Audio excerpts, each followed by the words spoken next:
Fala galera, Iago aqui da Jocum Tamandaré, diretamente do nosso podcast Na Onda Missionária. Que bom ter você aqui de novo, maravilha ter você interagindo conosco, ter a nossa audiência. Muito obrigado por você que tem feito parte aí ao longo dessas semanas. Nós começamos o ano muito animados, falando muito sobre transformação da nação, sobre o discipulado da nação, e estamos assim vivendo dias muito empolgantes mesmo na formação, preparação e envio de missionários para essa lacuna nas esferas da sociedade e para as grandes necessidades que nós encontramos, né?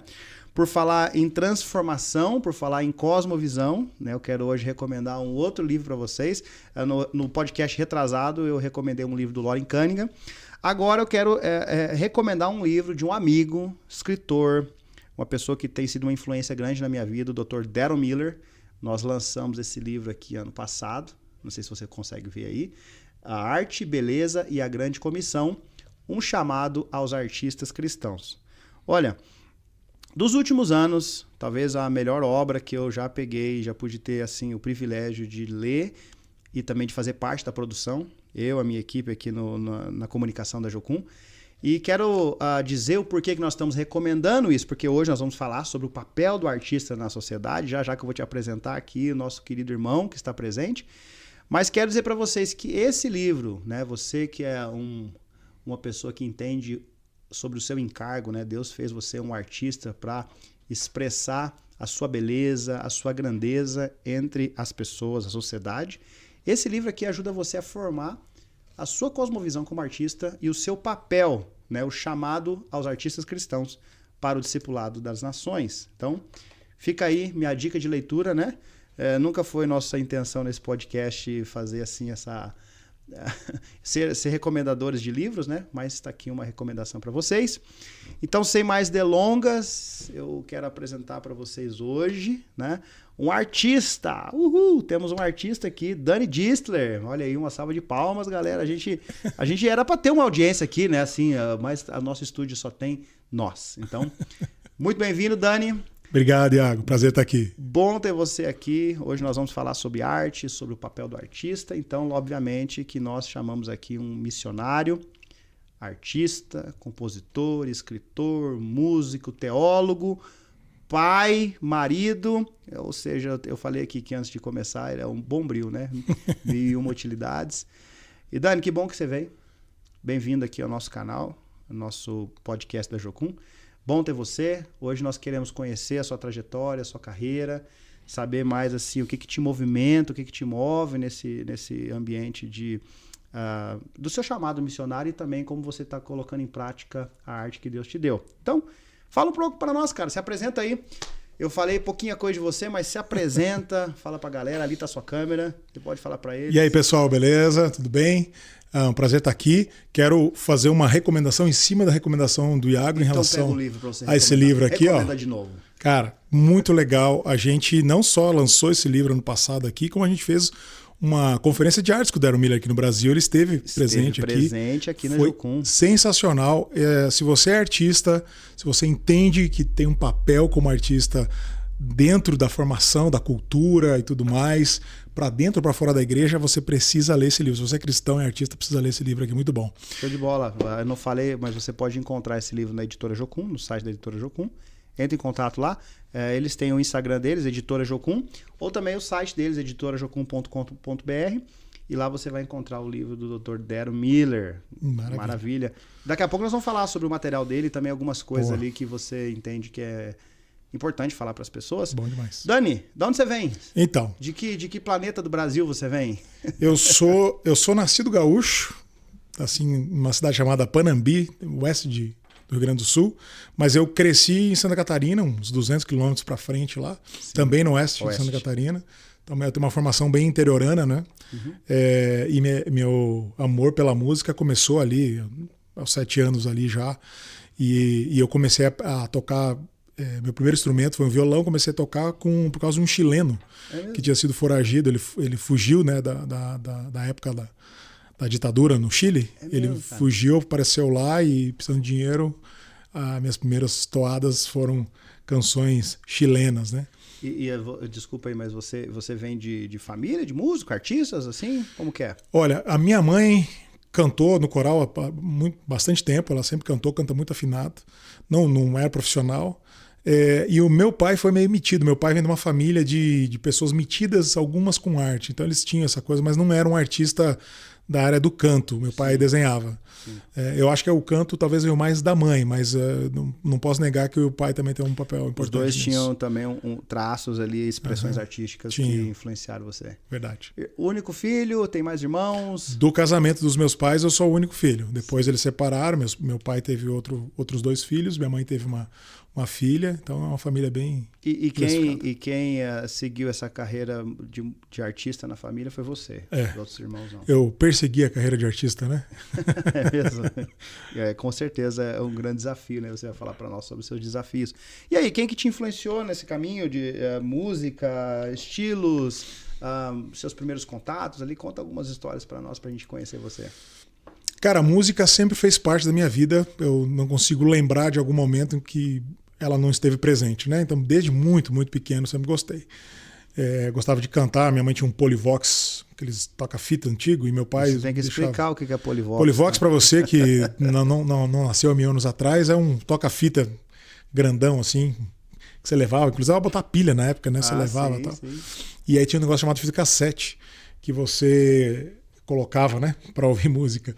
E meu pai vira e mexe, levava algumas coisas lá e eu ficava ouvindo muita música. Então sempre fez parte, né?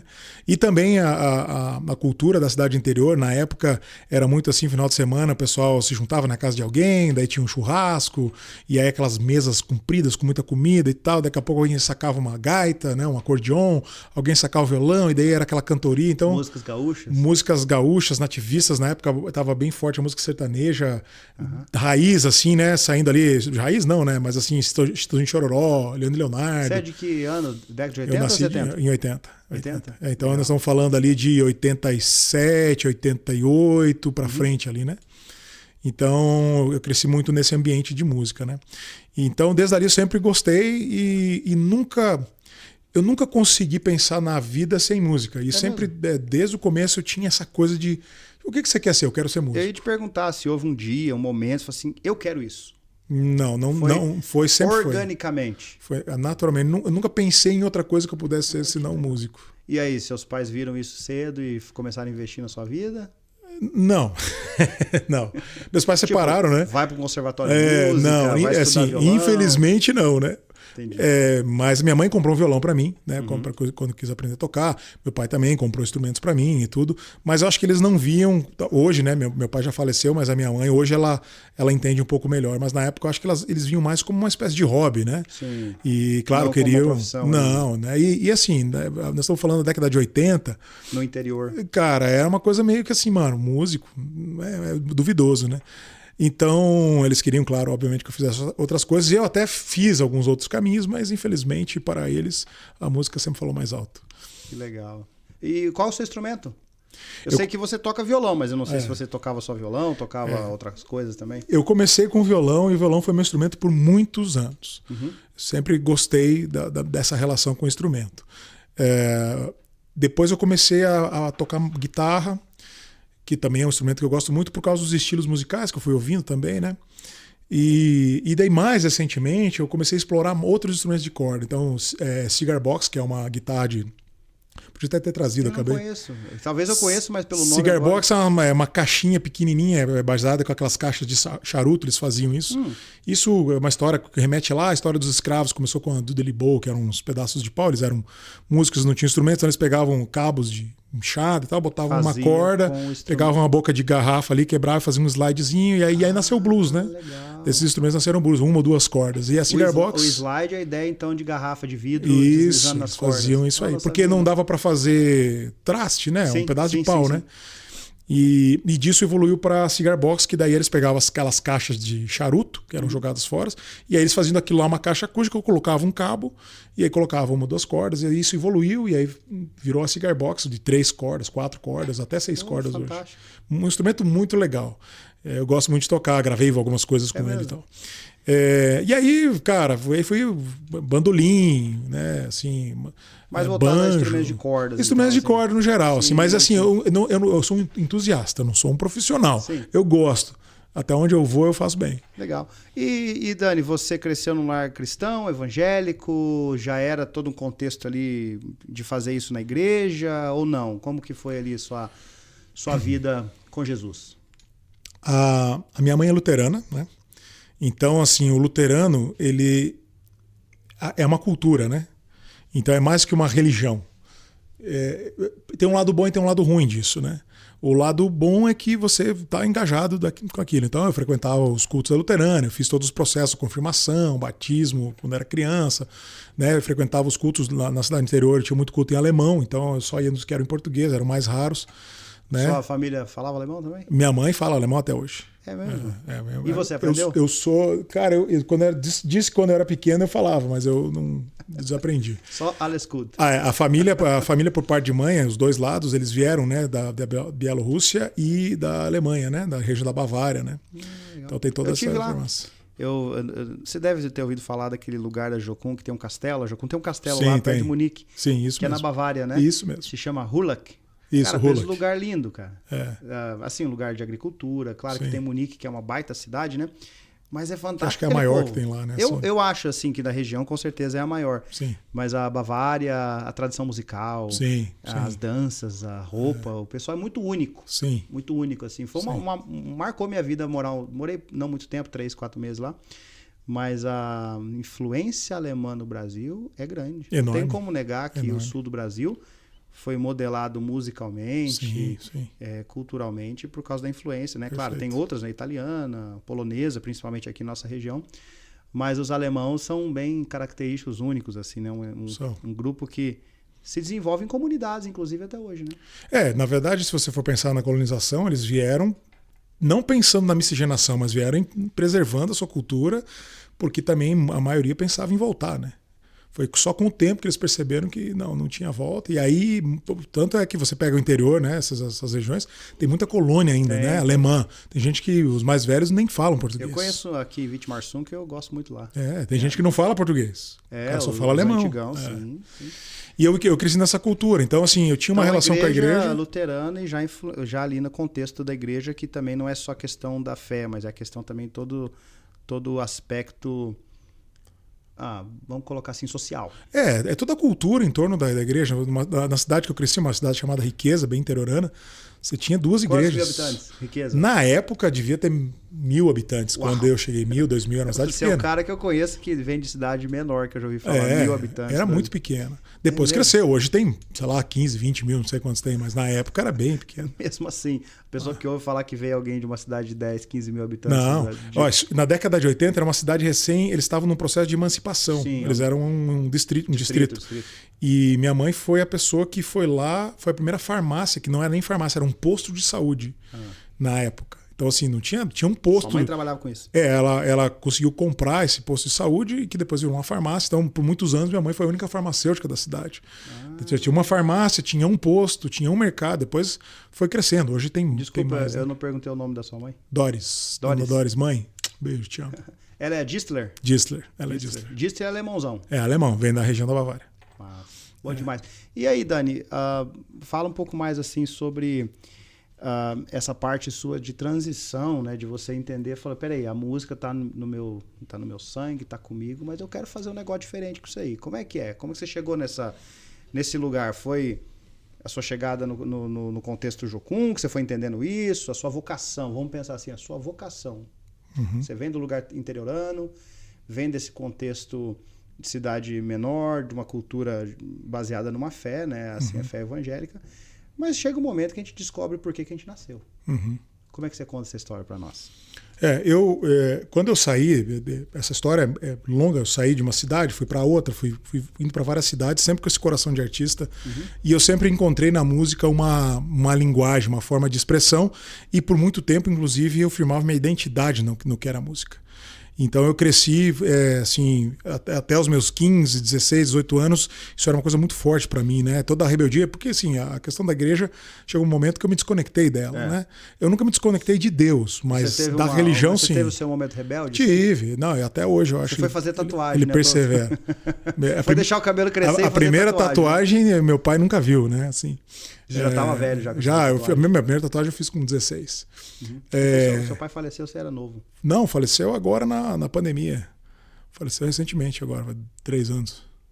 Ah, não, é que você falou assim que meu pai não viu nenhum. Não viu. Quando eu fiz a minha primeira tatuagem, ele não viu. Ah, ele não viu, mas depois viu? Não, entendi. Ele não gostava.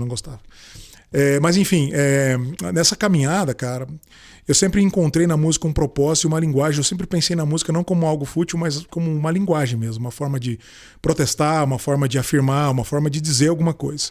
E eu sempre gostei de artistas que faziam isso. Não cantam só porque é bonito. Não é só... Eu não descarto, né, não desconsidero uma canção que seja só algo trivial. Acho que tem lugar para isso. Mas eu, como artista, não encontro ali algo que me conecta com isso, né? Então vamos causar aqui. Fala das suas influências, então. Quem que influenciava você nessa década de 80, 90? O que você estava ouvindo? Porque com certeza você não estava ouvindo só os corinhos da igreja, você estava ouvindo rádio, ouvindo corinho CD. Da igreja eu ouvi muito pouco. Eu ouvi muito mais música depois que eu converti, né? Ah, é? Porque não tinha muito essa cultura, assim, porque ia pouco na igreja, né?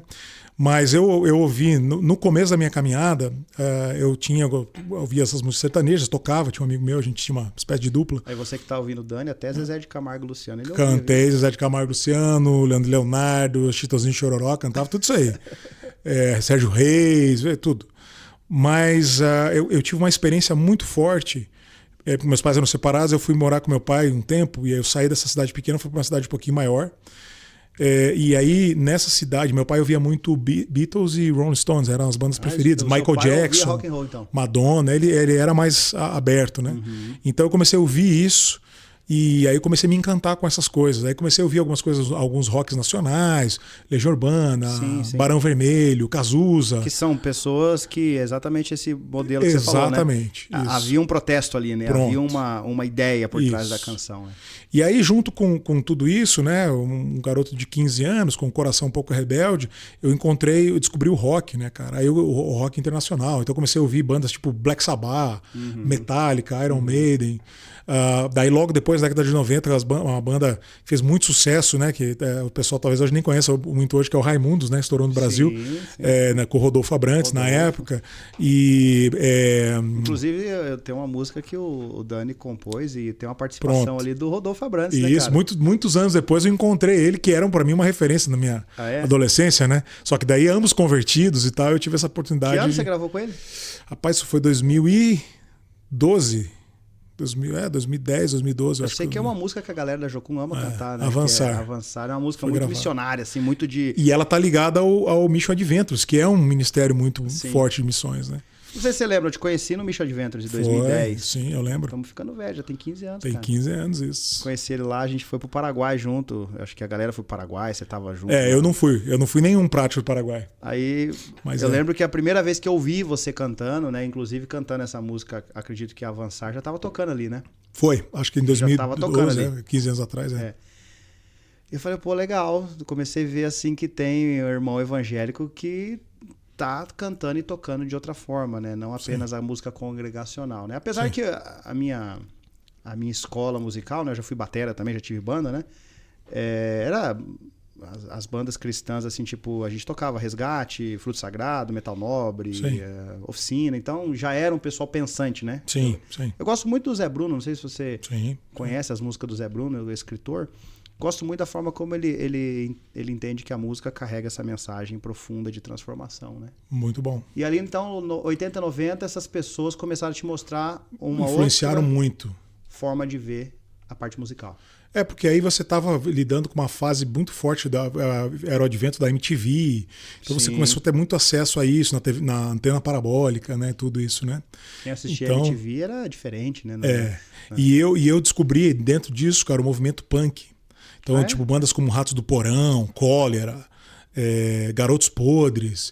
E era esse punk São Paulino, né, cara? Daquela crítica social. Aquilo mexeu comigo demais, né? E isso mexeu muito com a minha forma de pensar. Só que depois, um pouco mais pra frente, cara, eu tive um encontro com a música brasileira, com a MPB. Eu encontrei Djavan, encontrei Sim. Caetano, Gil, Lenine. E esses caras, especialmente Djavan e Lenine, fizeram assim foi um divisor de águas para minha formação musical, porque daí eu comecei a entrar numa outra coisa, porque assim, esses caras eu gostava, mas era tudo guitarra pesada, tudo, e eu era o cara do violão nessa época. Sim. Então eu encontrei no Djavan e no Lenine assim a identificação perfeita. E apesar do Djavan não ser um cara de canções de protesto, o Lenine ser um pouco mais, me apaixonei por esses dois artistas, e eles foram a base de todo o resto do meu trabalho a partir disso. Nós estamos falando aí com 16, 17 anos aí, né? Quando que você gravou sua primeira música? Você lembra quando você gravou sua primeira música, entrou a primeira vez no estúdio? A primeira música que eu gravei, cara, foi, se eu não me engano, em 96. 96? Uma música que eu gravei num estúdio, era um cara que fazia jingles lá em Pato Branco, eu morava em Pato Branco. E ele produzia jingles e ele me chamou para gravar um jingle. A gente se conheceu por algum motivo, eu participei de um programa de atualidades na televisão, a gente se conectou lá. E eu comecei a gravar jingles para ele, foi minha primeira experiência profissional. E ali eu tive a oportunidade de gravar uma primeira música e tal, foi um sonho, né? Entrar no estúdio. Mas gravei várias outras coisas depois, mas oficialmente o primeiro álbum que eu lancei depois foi já em Curitiba. É um álbum que não está disponível por aí, mas era um álbum chamado Sou Brasileiro, que daí eu gravei, porque daí eu trabalhava num estúdio. O baixista que hoje toca com o Vitor Clay, o Leonardo Beltrão, ele tinha um estúdio, a família Beltrão tinha um estúdio aqui, eu conhecia essas pessoas, comecei a morar com eles lá, me relacionava com eles, tocava na época com o Léo, e comecei a trabalhar nesse estúdio, e aí gravei um disco. Isso daí nós já estamos falando já de ano 2000 aí, já um pouquinho mais pra frente. Bom, daqui a pouco eu vou falar mais dessa parte na frente, né, das gravações, músicas, histórias de músicas, porque cada música também carrega uma história, cada álbum pode carregar uma história para você Sim. também, né? E você falou de conversão, né? Você falou, Isso. Bom, tem um momento aí de uma rebeldia, um certo afastamento dessa parte eclesiástica, mas tem um encontro com Deus? Tem. Na verdade, o que acontece é que nessa busca pelo sucesso, né? Eu tocava muito aqui em Curitiba, pintou uma oportunidade de ir para o Rio de Janeiro, e aí eu fui com um amigo meu falecido já, o Henrique Maô, grande músico, grande artista também, e a gente foi tentar a sorte lá e deu tudo muito errado. Foi na época da World Trade Center lá, ainda quando caiu as Torres Gêmeas. Sim, 2001. Eu tava lá no Rio de Janeiro, a gente tava até com medo, falei, vai acabar o mundo agora, como é que eu volto para casa, né? Tava lá no Rio de Janeiro. E morando na Baixada Fluminense, cara, meio de favor, era uma coisa uma experiência muito boa. Não era fácil, mas uma experiência muito boa.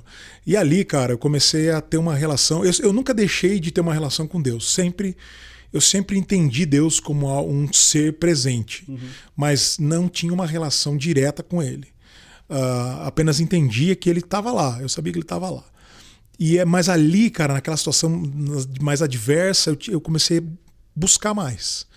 E eu senti que teve uma conexão. Mas depois eu voltei para Curitiba, e aí eu tenho, como todo artista aí, né, que vive na música, passei por todo esse processo, né? Sexo, drogas e rock and roll. E nesse período, nessa volta do Rio, eu estava mais envolvido com isso. E foi um período meio negro, assim. E ali eu resolvi tirar um sabático e voltei para Cascavel, onde meu pai morava, na época do interior do Paraná.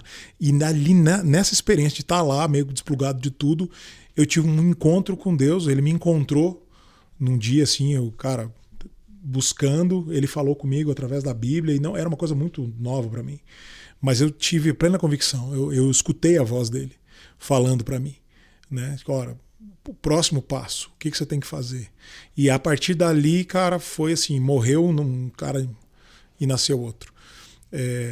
E ali começou um retorno. Depois eu voltei para Curitiba e começou essa caminhada daí de descobrir igreja, descobrir célula, entender música cristã e tal.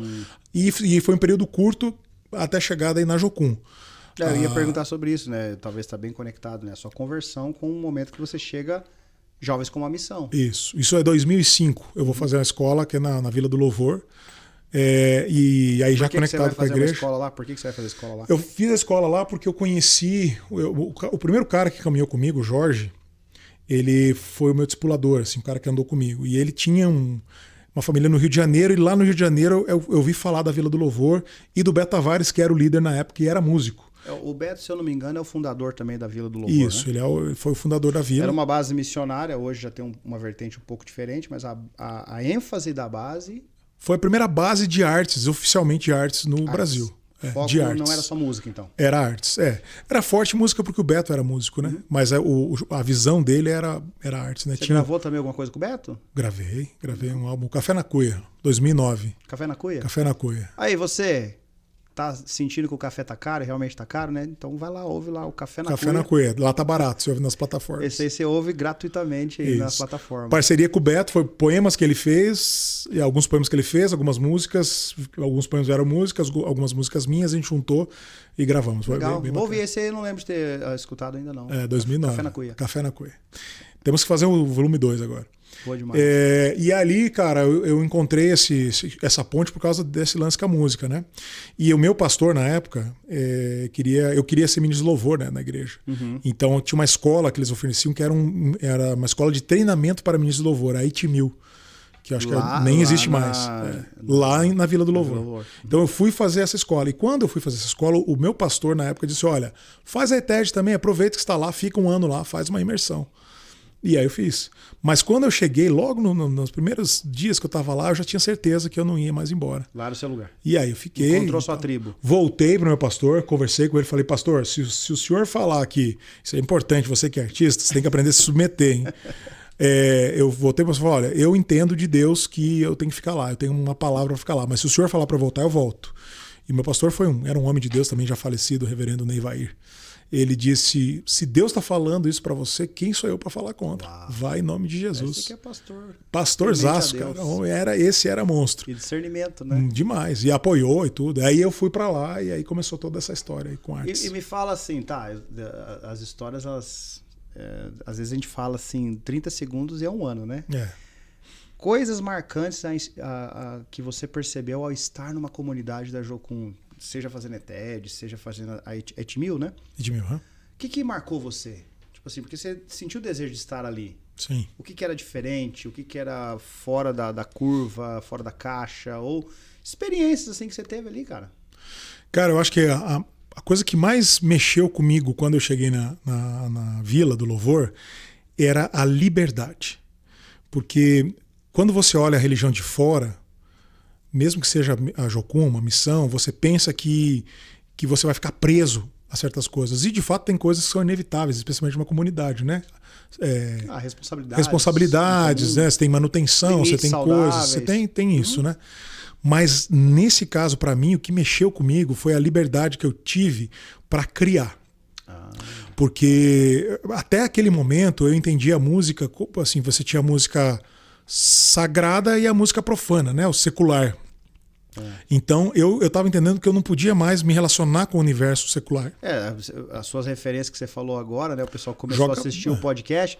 Falou, por que eu tô ouvindo esse crente? Tá falando só de gente... Será que é crente? Só de gente maluca esse cara tá falando? Não falou até agora quase nenhum evangélico aí, cristão de Jesus, né?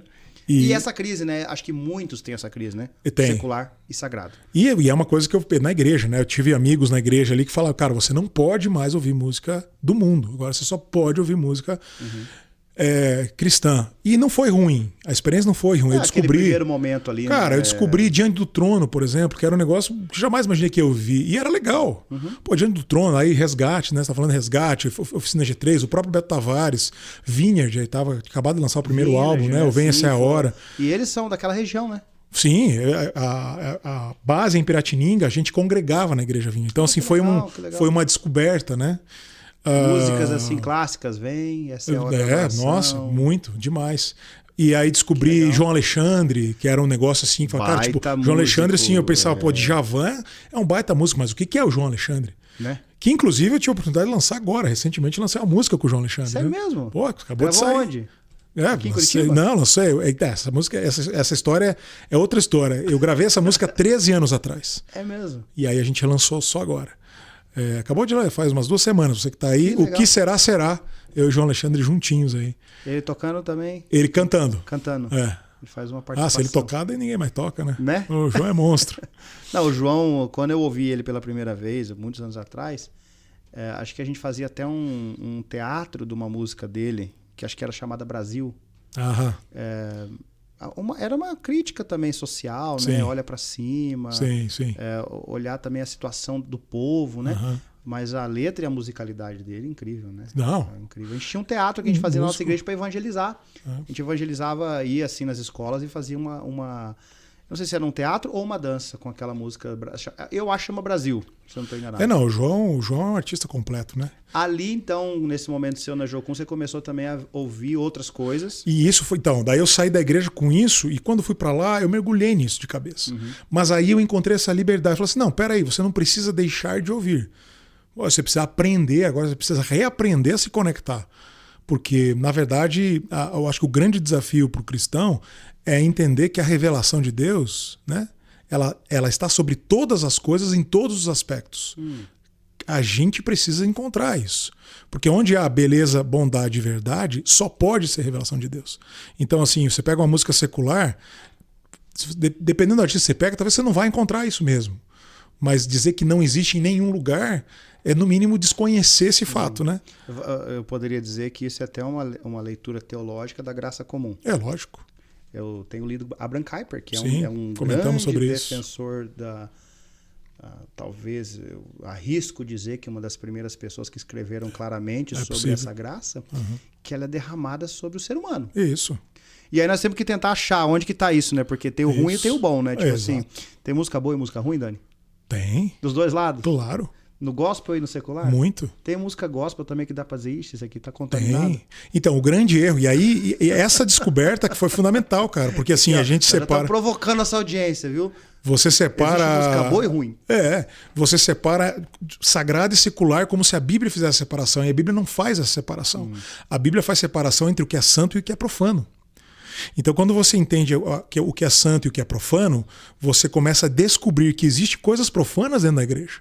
E a música tem muito disso. E algumas lideranças você vai encontrar isso, algumas literaturas vão ter isso, algumas teologias vão ter coisas profanas. E, ao mesmo tempo, você vai encontrar coisas sagradas do lado de fora. Então, aonde que você onde você vai encontrar Deus na arte? Cara, em todo lugar que você encontrar beleza, você vai encontrar a manifestação de Deus. Aí alguma pessoa mais cuidadosa vai dizer assim, tá, mas se o cara é ateu? Cara, não importa o que o cara acredita. A crença dele nunca vai ser maior do que a própria presença de Deus. Mesmo que ele não saiba, não entenda. Um ateu que fale sobre amor... Por exemplo, tem artistas que são ateus e falam sobre amor. Se ele está falando sobre amor, ele está falando sobre Deus, mesmo que ele não acredite, mesmo que a consciência dele não alcance. Então existe e essa liberdade foi fundamental para mim como artista, porque eu descobri e aí tem uma experiência, né? Deus falou comigo num momento específico sobre o que ele queria de mim como artista, que era exatamente isso, poder falar sobre isso, falar sobre essa beleza, sobre essa revelação dele para pessoas que não entendem o evangelho. Porque o evangelho é uma linguagem, é uma cultura. Se isso está certo ou está errado é uma outra discussão, mas o sujeito que está lá fora e escuta um crente falar sobre águas vivas que fluem do trono de Deus, ele não pensa em Deus, ele pensa no Aquaman. A leitura que ele faz de uma água viva é totalmente diferente. O sangue do cordeiro. Código, né? Não tem. Tudo linguagem é um código, então ele não tem contexto. Então, ele não tem. Então, e eu não estou dizendo que essas linguagens são erradas, mas elas pertencem a uma realidade. Então você está ali falando do sangue do cordeiro, você está falando da água viva, você está falando do espírito que flui, que move. O sujeito olha de fora e fala assim, cara, que é isso? Eu analiso muito isso na forma das pessoas falarem, né, dos discursos e nas canções. O que eu descubro ao perceber o grupo evangélico, assim, que eu pertenço, né? É que é muito difícil para uma pessoa que é evangélica, assim, criada na igreja, muitos anos assim, ela conseguir conversar com pessoas que não são do grupo evangélico fora do código. Sim. Tipo assim, usar palavras que... irmãos... bom, é difícil eu lembrar assim rapidamente, mas existem várias palavras que a pessoa vai falando no cotidiano dela que ela é entendida só por um grupo. É como se fosse um dialeto. Isso. Aí quando ela vai discursar na Câmara dos Vereadores, vai discursar para professoras, para pessoas que não são da igreja, ela tem dificuldade de encontrar as palavras. Tem. E o outro tem dificuldade de entender. Tem. O que esse cara tá falando? Totalmente. E aí a gente vai descobrir, pensar aqui, cara, se você for pensar em Jesus, por exemplo, Jesus tem uma característica que eu acho sensacional, que é uma coisa que a gente deveria usar mais. ele falava a mesma coisa de um jeito diferente para grupos diferentes. Quando ele estava com os pecadores, ele falava de um jeito. Quando ele estava com os fariseus, ele falava de outro jeito. Quando ele estava com os discípulos, ele falava de outro jeito. E sempre a mesma coisa. E eu acho que essa liberdade que você descobre. E assim, não é uma coisa tão longe, né? Porque as pessoas, por exemplo, vão ter essa crise. A gente fala de música, vai ter essa crise. O cara vai achar que não, que é do demônio, não sei o quê. Acho que tem muita coisa aqui que fica nesse campo aqui. Não, isso aqui é do demônio, isso aqui tá contaminado. E, cara, isso aqui vai perverter a cabeça dos meus jovens. De repente um pastor vai te ouvir, um líder de Jocum vai falar assim, pô, o Dani tá fazendo apologia. Sim. Então, é um campo que eu percebo assim, ele é muitos anos debatido. Sim. E ainda muito melindroso. Não, muito. E não é um campo fácil. Porque assim, você fala assim, um assunto como esse desvia o jovem. Tá, e o que falar dos jovens que são filhos de pastores? E a gente acabou de falar daqui antes de um personagem recente aqui na cultura brasileira, que rompeu com a igreja, tá bombando aí na internet, metendo pau na igreja. Filho de pastor, andou embaixo e agora tá dizendo coisas sobre Jesus e sobre a igreja. E o que dizer de um sujeito como esse, que nadou de braçada na cultura religiosa? Então, assim, não é o que a gente diz, não é o que a gente experimenta. Se a gente tem uma conexão com a verdade, a gente está andando em campo seguro, mesmo se a gente estiver andando num lugar obscuro. A questão para mim, quando a gente não tem a compreensão, quando a gente segrega. Então a gente diz assim, isso aqui pode, aquilo não pode, isso é assim, aquilo não é. Então é melindroso por causa disso. A gente criou uma cultura em cima desse assunto. Se fala muito sobre unção, né? Não, a pessoa é ungida, ela é um levita, tem que tocar na igreja. Esse é um grande paradigma, Dani, porque você como músico, talvez no início da sua conversão ou até no início da sua caminhada, você pensava assim, não, isso eu preciso usar então para tocar louvor na igreja. Sim. Isso me foi ensinado, inclusive. Então quer dizer que a sua arte cabe dentro da arte sacra. Se você quer fazer a sua arte funcionar, tem que ser dentro do contexto da eclesia, da igreja ali, né? Sim. Aí depois aparecem convites para você, com certeza, você toca, né? Inclusive toca em outros lugares. Fica esse dilema. Sim. Peraí, o cara tá tocando louvor aqui no domingo, sim, mas aí ele tem um convite para tocar na sexta-feira para fazer um show. Perfeito. E aí? Como é que você lida com isso? A primeira coisa que eu preciso dizer, deixar bem claro aqui para você que está ouvindo e é músico, cara, eu toco na noite, eu sou músico, toco em bar, faço show e toco músicas seculares e ministro na igreja. Isso foi um chamado, é algo que Deus falou comigo, é uma coisa que Deus me deu. É um lugar, um campo missionário. Então eu não encorajo ninguém a fazer isso. Faça isso se você tiver o chamado, né? Se você tem um chamado para ser um homem que transita, ou uma mulher que transita nos ambientes seculares para falar de Jesus, seja na arte ou seja em qualquer lugar, faça. Mas não use isso como uma desculpa, porque muita gente, eu vou lá para falar de Jesus, não vai. Então essa é a primeira coisa que precisa ficar claro aqui. Tem aqueles aventureiros que se perdem no caminho mesmo, porque não tem muita noção do que vai rolar lá. Não, e eu vou dizer, é muito fácil se perder. Mas não é muito fácil se perder do mundo secular, é muito fácil se perder dentro do universo da arte. Porque a gente fala assim, o menino saiu da igreja e está tocando no bar. Às vezes esse cara, ele está sendo honesto, transparente e tá tudo bem, ele não está fazendo nada de errado. Mas o sujeito que está no ministério de louvor e está cometendo adultério, está usando drogas escondido. Existe muito isso também. Então a questão não é o ambiente, porque o ambiente ele pode ser nocivo, como eu falo. Sim, ele pode ser nocivo dentro da igreja e fora. Dentro da igreja, ela peca... A questão é você entender o seu lugar, né?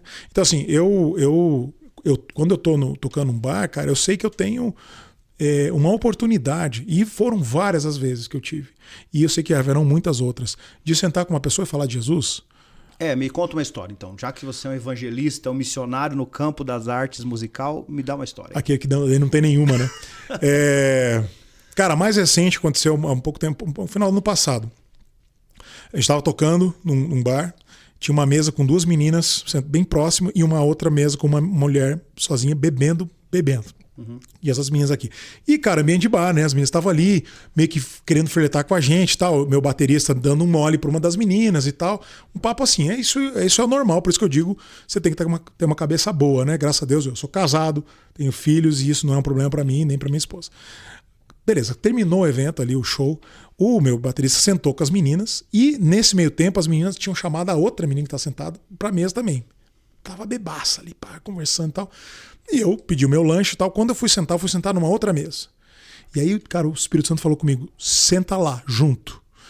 E eu evito sempre sentar à mesa quando tem mulher e tal, mas sentei. E começamos a conversar. menos de 10 minutos de conversa, eu descobri que as meninas que estavam sentadas assim eram da igreja. Conheciam o Jocum, parente, não sei o quê. Daí começamos a falar. E eu, quando eu tenho uma. Fã da Jocum. Eu sempre tenho um padrão que é o seguinte: se eu estou sentado numa mesa com mulheres, só com mulheres, eu começo a falar da minha família. Né? Então eu falo da minha esposa, falo dos meus filhos e tal. É um padrão até para estabelecer, para entender que. E aí começamos a conversar com essa moça, cara. E aí essa outra mulher tava ali, cara, ela tava meio inquieta. Resumo da história, cara. Essa mulher, ela era filha de macumbeiro, de cara de terreiro de macumba. Ela fazia parte disso, e ela tinha uma filha que tinha se convertido e tava uma tensão enorme entre as duas. E o pai dela tinha morreu também na Covid. E naquele dia, ela estava muito abalada porque ela estava indo para casa e ela estava fazendo o mesmo caminho que ela fez para ir no hospital para ver o pai morrer. E nesse dia, isso ela contando, né? Nesse dia, ela estava com o GPS e o GPS apontava para uma outra direção. Ela estava indo e o GPS estava apontando para outra direção e ela não estava entendendo. E aí ela pensou assim, deve ser um sinal de alguma coisa, e seguiu o GPS. O GPS levou ela para aquele bar que eu estava tocando. E ela entendeu como algo sobrenatural. Vou sentar lá. Sentou lá e começou a beber. E aí, depois que a gente sentou e começou a falar, ela começou a entender. Então ela começou a falar. Falou, cara, eu acho que Deus me trouxe aqui. Porque você começou a falar de Jesus, você começou a falar... Então é um assunto do evangelho, naturalmente. Mas e isso você cantando? Não, depois, na mesa, sentado, conversando. E ela começou a entender, cara, eu acho que Deus está querendo falar comigo. E daí ela começou a contar tudo que eu te falei, que ela tinha aquela do terreiro e tal. E ela começou a falar, eu tenho percebido que tem uma coisa errada. E minha filha falou que está orando por mim e não sei o quê. Bom, resumo da história. Cara, a gente orou por ela chorou, ela aceitou Jesus. E naquele dia ela falou, cara, eu vou para casa, eu vou conectar com a minha filha, eu vou na igreja. Que legal. Uma das histórias. Tem várias assim. Várias. Ali, obviamente, você entendeu que é o seu campo missionário também. Os lugares que todo lugar que você está é um campo missionário. Mas ali especificamente, eu estou sempre atento para duas coisas. Esse tipo de coisa, por exemplo, nunca mais vi essa mulher, provavelmente nunca mais vou ver. Então eu não sei a história dela. Então é difícil até prestar conta, né? Quantas pessoas se converteram hoje no bar? Não sei. Então, mas eu estou sempre atento a isso, porque não é. Já sentei tomando chopp com o cara, orando com o cara. Né? E também não estou fazendo apologia à bebida aqui, estou dizendo que no bar acontece isso, o cara está tomando chopp, você senta lá e de repente está orando com o cara, né? E as pessoas que trabalham no ambiente. Então tem o gerente da casa, tem o garçom, tem... Que acaba sendo os que mais te conhecem. E ali é um ciclo de relacionamento. Então muitas vezes você não está necessariamente falando de Jesus. Ali é a sua coinonia. Mas o seu comportamento, a sua vivência e muitas vezes o seu posicionamento, cara, diz muito. Então eu já tive muitas conversas assim em vários lugares. Nem todos os lugares são assim. Mas isso acontece. Então é sim um campo missionário. E o seu repertório que você escolhe para tocar é baseado nas suas convicções? Você escolhe ali... Poxa, eu vou escolher isso aqui porque tem coisas que eu não toco, né? Assim, mas aí eu digo não toco, né? Tem músicas ou tem frases que eu não toco. Ignora. Pronto. Legal. Mas eu gostei do que você falou. Eu acho que não lembro de ter ouvido você falar sobre isso. Que você está dizendo assim para as pessoas que estão te ouvindo, assim, isso é muito particular para mim. Deus falou para mim. É um isso, chamado. Né? Não é um oba-oba, né? Tipo não, vamos lá, musical, vamos, a galera que toca, é isso mesmo, vamos no oba-oba. Porque não é. Não mesmo. Inclusive, não só da igreja para fora, como de fora para dentro. A gente vê os dois fenômenos acontecendo.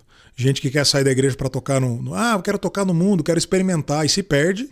E gente que se converte e não tem um acompanhamento e vira músico de igreja, e vira ministro de louvor e vira essa balbúrdia aí, cara. E aí o cara tá ainda no início da sua jornada, se perde completamente. Tá meio bagunçado todo o cenário dele e fala, agora eu sou ministro de louvor. E é importante dizer, eu sei que tem gente muito séria dentro dos ambientes, tanto secular como sagrado, artistas muito sérios. Mas também existem muitos artistas que não são sérios dos dois lados. Então a pessoa que acha que porque o sujeito ele é da igreja, ele canta louvor, ele é homem de Deus, nem sempre. Existem muitas histórias no bastidor que ele não sabe. Isso não pode, não deve afetar a nossa relação com Deus. Claro. Aquilo que o cara está cantando, ele pode não estar acreditando, mas aquilo que está cantando tem poder. Então a sua relação com a música, beleza. Mas você tem que tomar cuidado de, às vezes, achar que porque o sujeito é gospel, ele é mais crente do que o cara que às vezes está lá fora cantando uma música secular que está falando mais sobre o amor, e esse cara está vivendo mais sobre o amor às vezes do que o sujeito dentro da igreja. Então tem que tomar esse cuidado. O que você pode fazer uma crítica construtiva para a nossa parte musical da igreja, o que você hoje poderia olhar e falar assim, olha, acho que isso é uma coisa boa de começar a repensar. Vou dar exemplo, pode ser o ritmo, pode ser o estilo, pode ser o lugar que é colocado o músico na igreja, porque na minha impressão, o músico na igreja, ele é colocado numa prateleira superior dos outros ministérios na igreja. Uhum.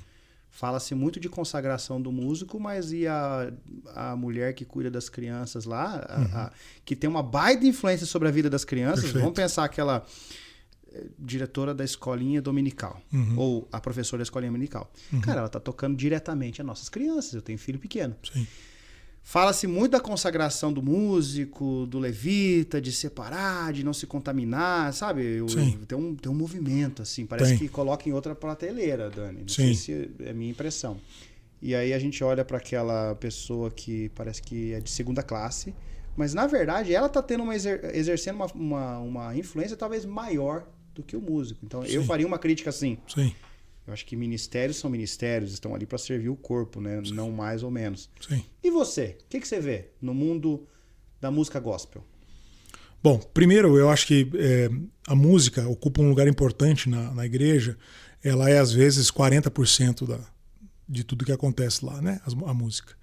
Então eu entendo até esse lugar que se coloca o artista. Porém, eu penso que se o artista está lá no púlpito e ele está fazendo de alguma forma ele está fazendo parte de um momento importante da igreja, que é o momento ativo da igreja, onde as pessoas levantam, cantam e se conectam com o Espírito Santo, ele deveria ter algum tipo de acompanhamento ou formação.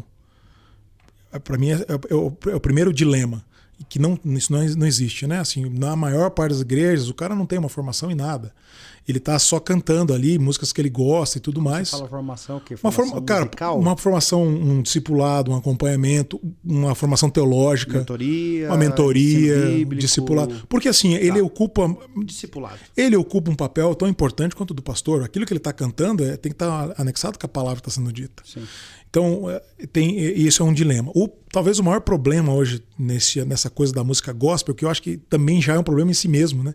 Transformar o gospel em uma cultura. Porque o gospel é um estilo musical americano. E nem tecnicamente não é nosso. Não, a gente fez isso. Só que isso levou a gente para um lugar, e daí também a minha crítica talvez seja nesse sentido, num lugar de antropofagia, que é assim, você não pode ouvir música lá fora, você só pode ouvir o que tem aqui dentro. Só que chega uma hora, cara, se você pega uma taça de vinho e você vai colocando água, cara, aquilo vai virando água. Se você não tem uma troca, isso deixa de exercer a força que deveria. Então, o que eu acho que acontece muito na música hoje? Com o advento do mercado da música gospel, as pessoas começaram a cantar coisas mais pensando no que vende, no que aquilo que é relevante. Uma música que vai levar uma congregação à adoração, uma música específica para uma comunidade específica. Do mesmo jeito que é feito no mercado, porque o mercado da música faz isso, né? Isso. Você acha que também tem o mercado da música evangélica? Claro que tem. E essa coisa, ela vai se alimentando dela mesma. Então o que acontece hoje, você tem assim, o que você ouve hoje de música cristã, as músicas mais contemporâneas, o worship, né, que a gente fala assim, o problema, a gente fala assim, você reclama do worship porque você é velho. Não, é porque o worship ele é uma coisa assim monocromática, que pega uma frase e transforma numa música infinita com um apelo emocional profundo e conecta. Porque tem um apelo emocional. Porque tem um apelo emocional. Timbre, tem tudo, é tudo pensado. Então assim, a pessoa não se muito a tocar o sentimento da pessoa, ela é intencionalmente feita com o sentimento. Ela é mais pensada nisso. Isso é tão verdade que hoje a música sertaneja se apropriou do estilo worship. É mesmo? Para fazer música sertaneja, porque é um apelo mesmo. Então assim, eu não estou dizendo que a pessoa não pode ter uma experiência com Deus ouvindo worship. O que eu estou dizendo é que todo esse movimento, ele vai tirando esse papel importante da música na adoração. Né? De fazer o sujeito, por exemplo, e cadê as músicas de unção profética? Cadê as músicas de questionamento? Cadê as músicas bíblicas? Sabe? Você vai perdendo isso em função de um mercado. E cadê a brasilidade na música? E a brasilidade na música? Não, isso nem se fala. É uma pergunta que faz tempo que eu não ouço, né? Eu ando por aí, eu tenho provocado o pessoal das artes e da música aqui na Jocum. Falei, gente, e aí? onde é que tá os outros instrumentos? Vamos pensar assim, ou os outros ritmos, né? Perfeito. Eu lembro quando eu morei um pouco na África do Sul, cheguei na Jocum e vi que eles estavam tocando ritmos africanos, na Jocum lá, né? No culto. Eu falei, é isso aí. Aí eu, vamos voltar para o nosso contexto brasileiro aqui, né? Na América do Sul, chegar na nossa base missionária, na igreja, e ver, Sim. tem o nosso ritmo ali. Hoje parece que a gente não tem o nosso ritmo mais. O nosso ritmo é o ritmo do mercado. É isso? Você percebe isso também? Você tem artistas que trabalham com música brasileira cristã, excelente qualidade. A gente falou do João Alexandre, é um deles, é um ícone deles, mas tem outros vários. Tem um cara que foi influência na minha vida como pastor e como uma pessoa que sempre falou para mim coisas muito profundas, Nelson Bomilcar. Então, eu ia falar dele agora. Outro cara de Deus, também conectado com Vencedores por Cristo. E você vai ter Ademar de Campos. Cara, tem uma leva boa aí. E tem uns caras mais contemporâneos também. Louvor brasileiro. Isso. Mas é que, na verdade, essa não é uma crise só da igreja, isso é uma crise do ser humano brasileiro, né? Porque nós bebemos muito de fora. Então, por exemplo, o nosso ícone hoje é uma mulher, por exemplo, musicalmente falando, é a Anitta, né? Que está lá fora fazendo uma música totalmente americanizada com um discurso completamente ideológico, né? Então, isso para nós hoje é um sinônimo de sucesso. Mas o que é brasileiro? Aonde que está a música brasileira? Claro, tem muita música brasileira aí, né? Mas, no geral, o espaço é mais restringido. Então, pensando em igreja, então nem se fala. Né? Você também acho que tem uma questão... Você vai falar do samba na igreja. Como é que você fala do samba desassociando com as questões religiosas do samba? Tem um preconceito, você acha os que a batuques, música brasileira, o ritmo brasileiro? Eu não sei se é um preconceito, talvez um medo. Vamos colocar um berimbau na música? Isso, cara, o que é isso? Né? Uma batida de tambor. Um pandeiro. Um pandeiro, né? Isso sua esposa toca pandeiro com você, né? Toca muito, uma das melhores pandeiristas do Brasil, dona Rafaela Henriques. E é difícil mesmo, né? Eu acho que tem bons movimentos, né? Tem, por exemplo, agora, mais recentemente, o Coletivo Candeeiro tem feito um movimento mais regional, mas em prol da música brasileira, né? Sim. Tem falado mais sobre isso. Eu acho isso importante. Quais são os benefícios disso? Isso porque, assim, mudar só por mudar, né? Às vezes não tem muito sentido.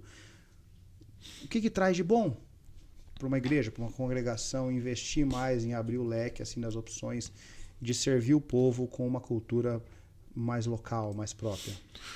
Bom, primeiro, cara, se a gente pensar em termos de música brasileira, ela é extremamente rica. Ela é na sua origem, assim. Até uma cantiga de roda, ela tem poder naquilo que ela é. Então isso enriquece muito essa coisa da música, para onde ela foi, a música cristã. A outra coisa, cara, é a nossa identidade. É inevitável. Claro que existe um receio, né, do irmão na igreja lá, ouvir uma música brasileira, mas quando toca, aquilo é inevitável, cara. Mexe com você. Mexe, né? Você é brasileiro, cara. E então resgatar isso é muito legal. E quando eu digo isso, eu não estou dizendo assim, beleza, joga tudo fora agora. Por exemplo, a gente falou da Vineyard. A Vineyard é um movimento de indie rock. Não tem nada a ver com música brasileira. Mas ela tem um papel importante. Então não é jogar fora, mas fazer o que nós sabemos fazer de melhor. A mistura, cara. Nós somos o mundo no liquidificador, cara. O Brasil é um pouco de tudo batido ali, cara. Você fez álbuns assim, né? Toda a minha música, você vai encontrar álbuns. Tem um álbum que é mais música brasileira, você vai ter um álbum que é um pouco mais rock. Mas em tudo que você me vê tocando, sempre vai ter coisa brasileira ali. É da natureza. Entendeu? Você gosta dessa mistura e você entende a importância de mostrar ao nosso povo. E é legal isso que é bíblico, né? Porque, de certa forma, as nações estarão diante de Deus apresentando aquilo que elas têm de diferente uma da outra, né? A crise está no Brasil, né? Quando chegar a vez do Brasil mostrar, o que nós vamos mostrar? Quem que vai ser o representante da música? Falando da música, eu poderia falar de várias outras coisas, né? Então, penso eu que a questão... norte-americana e europeia influencia muito a América do Sul. É inevitável, né? Tem toda uma questão de colonização. Mas eu acho que nós já somos um povo maduro. O problema é que nós somos um povo talvez acomodado. A gente... Isso, eu gosto dessa parte. Porque também não é tão simples você tocar e expressar a música brasileira. Não, claro que não. Especialmente num culto. Aqui você tem 3 acordes, 4 acordes, uma coisa mais quadrada. Isso. Agora... ensaiar um samba. É muito mais ensaiar um difícil. maracatu. É muito mais difícil. Eu gosto de música gaúcha, cara. Eu gosto da música do sul Boa, do meu país. música né? nativista. Eu gosto de acordeão. Boa. Rapaz, pensa no instrumento que faz falta, assim, numa banda, num grupo. Sim. Coloca um acordeão ali, parece que Sim. o negócio muda, rapaz. É uma unção diferente. É totalmente. Isso, sim. Legal, é verdade. né? É claro que parece que a pessoa tem que estudar mais, apesar de eu ter tocado percussões e bateria, mas é óbvio que a pessoa, para tocar esses instrumentos e esses ritmos, ela tem que se dedicar mais. E aí você está falando também de uma coisa importante que é a disciplina, né? Como a gente é muito acomodado, muitas vezes a gente vai mais no flow do mesmo, assim, né? Cara, vamos fazer o que está na mão. A música brasileira é muito rica, é muito vasta. Outro dia um sujeito comparou Tom Jobim com um cantor, eu não lembro o nome dele agora, não veio ao caso, um cantor novo. Ele falou assim, esse cantorzinho aqui, ele não falou cantorzinho, não é o que eu tô falando, canta melhor do que o Tom Jobim. E aí eu vou provar pra você. Cara, queria ser polêmico, lógico. E aí ele botou um vídeo do Tom Jobim, do cara de um show e tal, não sei o quê, e aí, ao vivo, lá atrás, né, cara, sem efeito nenhum, tal. E dando ali, né, cara, lidando com as intempéries de um show ao vivo. E aí mostrou o cara cantando aquela música dele ali, que é aquela coisa assim. Aí, assim, muita gente defendendo, muita gente contradizendo. O meu comentário eu fiz, não costumo mais fazer muitos comentários, mas eu falei, cara, põe esse moleque pra cantar bossa nova. Quando esse moleque estiver cantando bossa nova, a gente compara. Até lá, não tem como comparar. Não, mas claro que não. Entendi. Então, assim. Aí é uma comparação ruim então, aí a questão é essa. Eu acho que tem um lugar que a gente precisa buscar, entender e traduzir. Eu acabei de vir, você está falando de movimento de arte, eu acabei de vir no movimento, teve um encontro nacional de artistas jocumeiros, né, em BH, foi muito legal, e aí teve uma noite, teve um sarau, vários artistas se expressando e tal, e uma menina chegou lá e ela cantando samba. O rapaz que estava acompanhando ela não era o melhor sambista do mundo, e eu acho que todo mundo sabia disso, mas ela estava cantando samba. Assim, fazendo algo totalmente diferente. Aquilo se destacou de tal forma de tudo que estava rolando que chamou muita atenção de muita gente. Extremamente talentosa, compondo músicas brasileiras e dizendo o seguinte pra gente depois. Falou assim, olha, eu não sei o que fazer com isso. Deus está me dando isso, eu não sei o que fazer.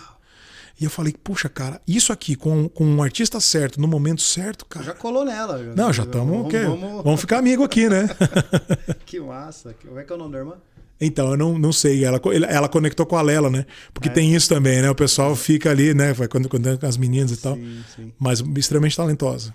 Fantástico. Dani, esse assunto a parte da música dentro da igreja é um assunto vasto, enorme. Acho que muita gente acaba usando da polêmica até para ganhar mais seguidores e gerar polêmica. Acho que esse não é o nosso objetivo. Eu acho que o objetivo aqui que eu estou ouvindo você e concordo com você é que a gente pode pensar mais sobre isso. A gente pode ser intencional nisso. Eu, como aquela pessoa que não estou tocando mais, né, mas estou ali ouvindo, me conectando, eu sinto falta. Se perguntar assim, o que eu gostaria? Eu gostaria de ver outras expressões. Sim. Do mesmo jeito que eu entrei aquele dia naquele culto africano lá na África, eu falei, é isso. Eu queria chegar aqui numa comunidade missionária e falar assim... É isso. Aqui tem uma expressão local. Entendeu? Então, isso extrapola a parte letra, não é sobre a letra, sobre o que está sendo cantado, mas é como nós estamos fazendo, qual instrumento nós estamos usando. Nossa identidade, né? Eu gostaria de ver um movimento de resgate, assim, né? Eu acho que você também tem feito isso. Né? Sim. E influenciado outras pessoas. Mas também a gente começou a falar também sobre esse dilema, essa dicotomia, o secular e o sagrado. Essa crise, né? Puxa, e aí o que é bom, o que é ruim? Então, acho que a gente está de acordo, né? Que existe o que é ruim e o que é bom. Sim, né? sim. E que nós temos que desenvolver essa maturidade de encontrar, então, o que é bom e o que é ruim. E eu acho que eu queria acrescentar o seguinte, às vezes o artista, ele tem um chamado para a esfera não religiosa na arte, e esse cara deveria...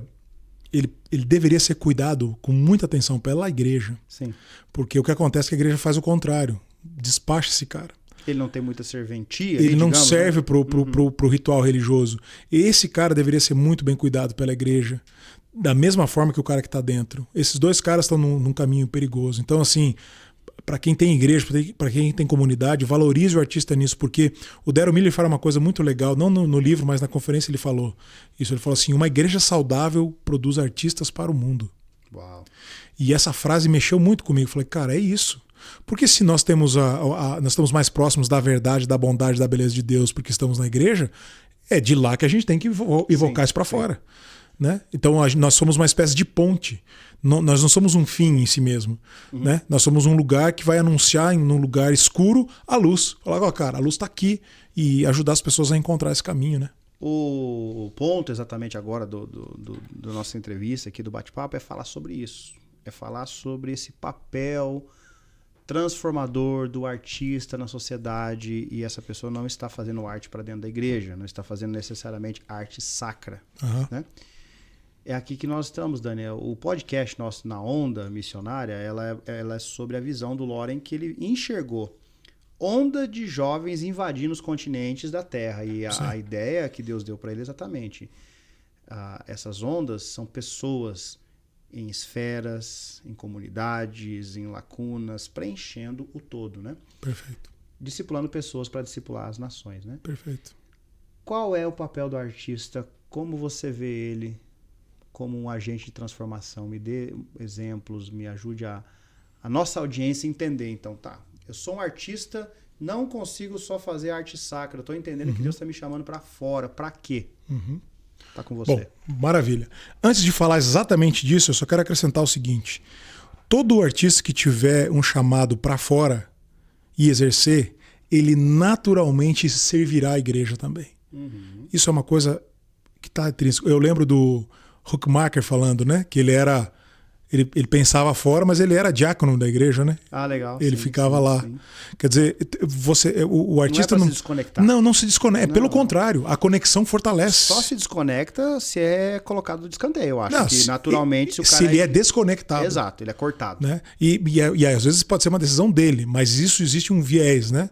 Assim, se ele encontra um espaço para ser o artista que ele é fora, dentro da igreja, naturalmente ele vai servir. Então, isso é importante falar sobre esse artista que está fora. Não é um ou outro. Não é um ou outro. Muito pelo contrário. Quanto mais dentro ele estiver da igreja, mais fora ele vai estar. Quanto mais fora ele estiver, mais dentro ele vai estar.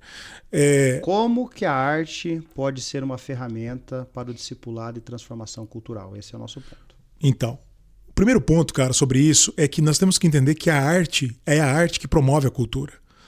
A gente muitas vezes pensa que a cultura, o cara tem uma determinada cultura, isso gera arte. Não, é o contrário. É o movimento de arte que gera cultura, porque é o movimento de arte que afirma determinadas coisas.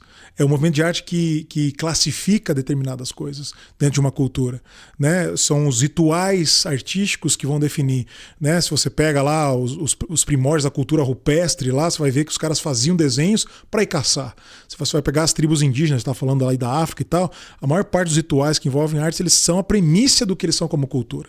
Então, quando você entende que o artista ele tem um papel de prover para a sociedade a cultura, e sendo esse artista um artista cristão, o papel fundamental dele é exatamente esse: traduzir o que o evangelho é, na sua essência, para dentro da cultura, como um conceito cultural, não só como uma afirmação religiosa. Então a gente diz assim, transar fora do casamento é pecado. Então essa é uma afirmação religiosa. Como que a arte pode traduzir isso de uma forma aceitável para uma cultura, refletir sobre isso e falar assim, cara, será que o sexo realmente, fora de uma relação sólida, ele é saudável? Então você começa pegando isso como exemplo, né? Você começa a provocar artisticamente esse tipo de questionamento. Você começa a provocar as pessoas a pensarem sobre esse assunto. E isso geralmente é polêmico, mas abre portas para um repensar da cultura. Então, quando a gente entende esse papel como artista, você começa a caminhar numa direção diferente. Então, infelizmente, a gente não tem tantas expressões cristãs de artistas efetivos nessa área, que a gente saiba. Sim. Mas elas existem. Eu acho que o mais famoso, mais conhecido é o próprio Bono Vox do U2, que é um cara que eles são todos meio crentes, mas ele, em algum momento, ele entendeu esse papel. Sim, de carregar ideias. Ele carregou e ele conversa através da arte e da música. Exatamente. Ele tem toda uma questão religiosa, mas a religião dele é traduzida para dentro da cultura como um artista. Então ele pensa aquelas coisas a partir de uma visão de arte, não a partir de uma visão religiosa. E isso reflete na música, isso reflete na sua fala e nas suas ações. Sim. Então, esse é um exemplo talvez mais perto que a gente tem, assim, mais fácil de entender como o artista pode influenciar. Mas tem outros. Quando a gente pega lá os cantores na Guerra Civil lá de 55 nos Estados Unidos, né? Bob Dylan, outros cantores que participaram daquele movimento a favor do fim do racismo. O Bob Dylan é um grande exemplo de como ele carregou mensagens para a nação através da arte. Totalmente. E muitas delas... A gente chama esse movimento de trovadores. São os trovadores. E muita gente acha que ele tem um pacto com o diabo porque tem algumas entrevistas fora de contexto, mas uma das coisas que ele fazia e faz bem, inclusive eu acho que ele se assemelha muito a Jesus nesse ponto, a ironia. A arte, ela é irônica demais. E Jesus também era. Ele é provocador. E Jesus também era. E esse é um ponto importante para o artista quando ele está fora. Ele precisa questionar as coisas com essa ironia. Ele precisa gerar esse movimento. Então, a gente está falando aqui de música, mas como que um artista plástico pode provocar? Eu tenho um amigo meu, Felipe Scandelari, aqui de Curitiba, um baita artista. Ele faz reinterpretações de clássicos pós-modernos, ele coloca... Cara, tem que conhecer o trabalho dele. Fantástico. Ele coloca a linguagem cultural de agora, misturando as coisas. Ele pega os quadros, ele faz uma releitura dos quadros. Extremamente provocativo, extremamente profundo. Existe beleza, existe revelação de Deus. Ele é cristão. E, cara, foi o único artista cristão que estava na exposição do Queer lá em Porto Alegre, que foi escandalosa lá, aquele Queer Museu lá. Uhum. Foi o único artista cristão convidado para estar lá. E eu, é um amigo meu, conversando sobre isso, ele contando essa experiência. Daí falando os pensamentos daquelas pessoas e ele com um pensamento totalmente contrário. Mas lá, junto, conectado. E uma dos quadros que ele tinha lá é um quadro que tem uma moça que parece a Nossa Senhora, daí tem uma galinha pintadinha, não sei o quê, e ela está abraçada a um chimpanzé. E aí, teve uma entrevista dele na rádio, aí a primeira pergunta que eles fizeram foi assim, cara, mas por que você fez a Nossa Senhora com o chimpanzé? E a resposta dele foi assim, quem te disse que é a Nossa Senhora? Por que você está dizendo isso? Por que você está interpretando isso dessa forma? E aí você começa a provocar as pessoas, mas por que nós estamos falando isso, né? Porque o que você pensa? Você pensa que isso é uma crítica para a religião. E na verdade ele não está fazendo uma crítica necessariamente para a religião, ele está fazendo uma crítica para a cultura.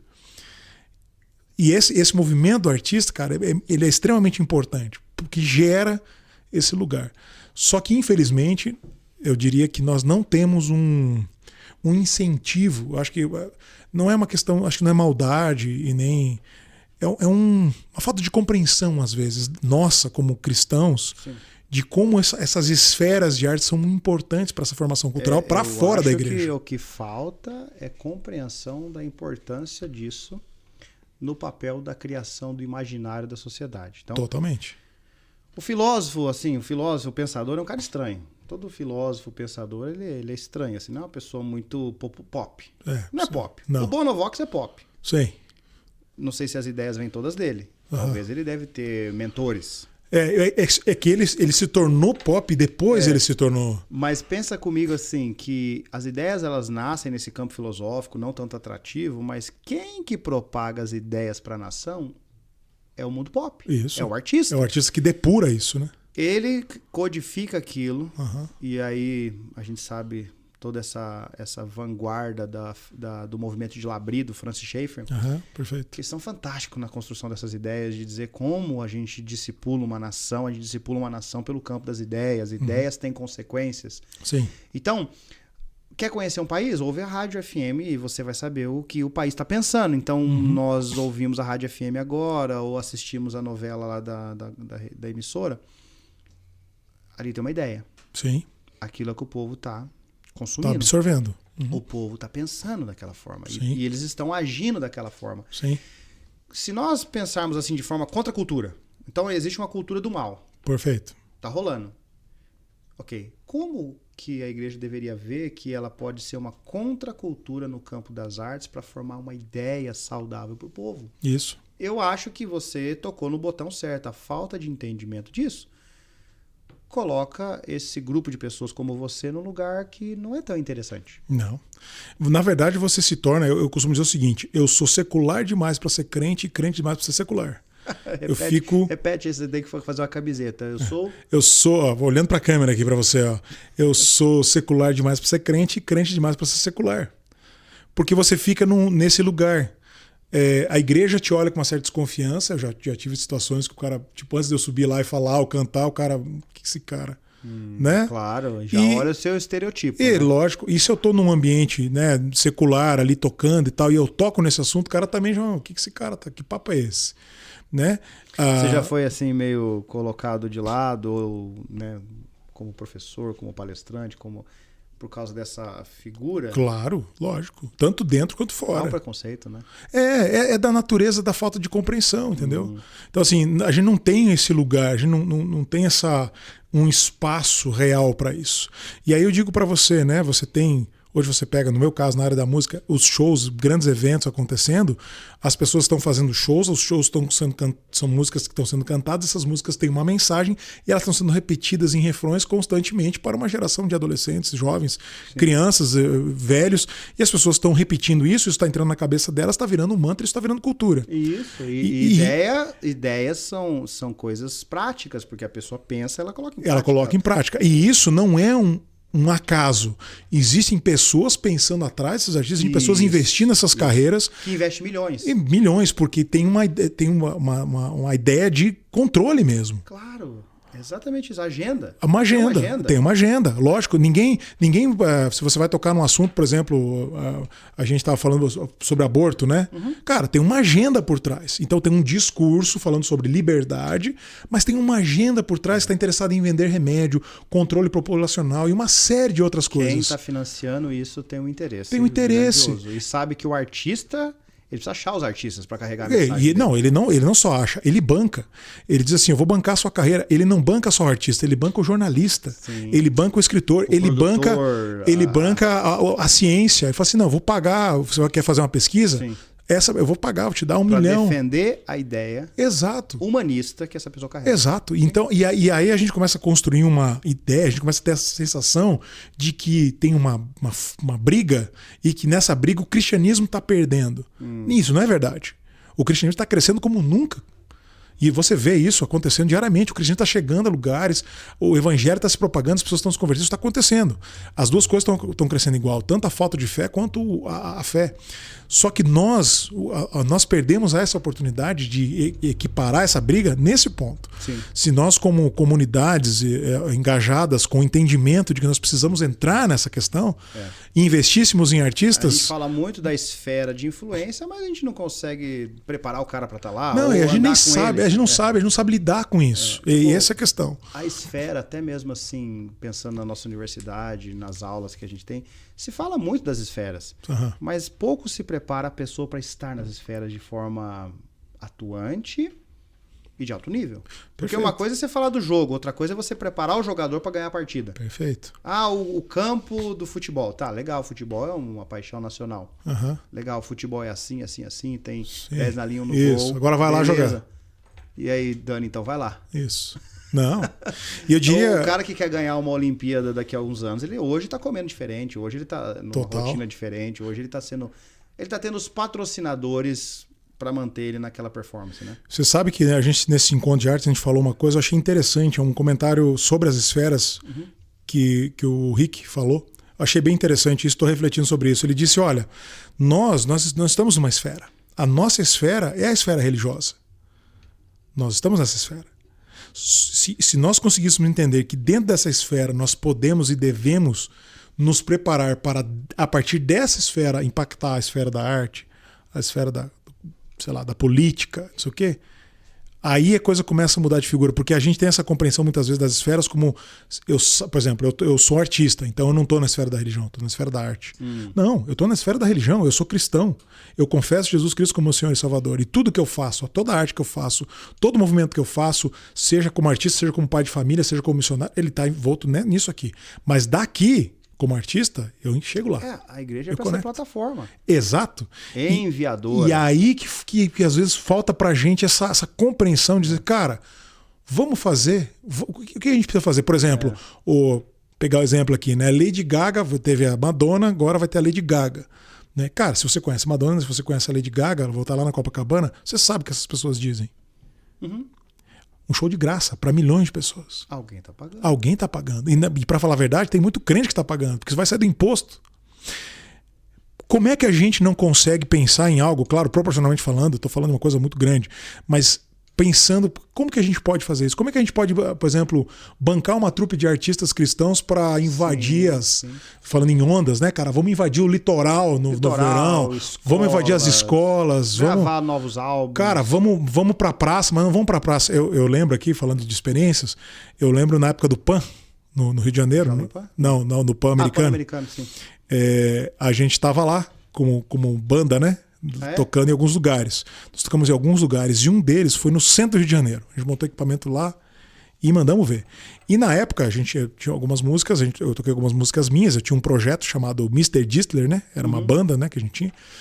E eu tocava minhas músicas, Viver Coisas Novas, Dióxido, Para Todos, músicas assim, e tocava releituras. Tocava Rapa, tocava... Tudo pensando na proposta, né? Rapa, tocava uma música do Raul Seixas, tocava uma música do Roberto Carlos. No meio, na praça, no meio, cara, de repente, as pessoas que estavam nos prédios desceram. Começaram a descer, cara.